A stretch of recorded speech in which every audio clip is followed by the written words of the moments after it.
So let me share with you the tips na yung mga natutunan natin sa paano ka makabuo or paano mo malalaman yung produkto na swak na ibebenta mo para sa yung negosyo. Tip number 1, start with your interest plus observation.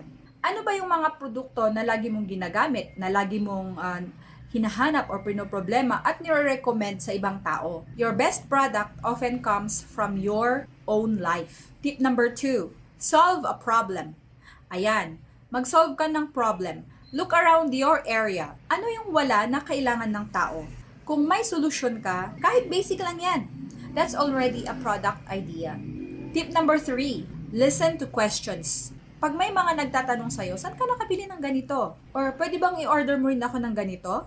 That's already a clue. Minsan, may idea ka na, pero validation na lang ng mga tanong ng iba.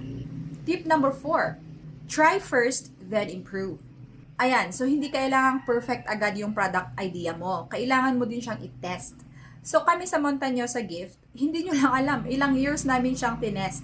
Ang daming test versions na ginawa namin para makuha namin yung mga perfect combination na in-offer namin sa market.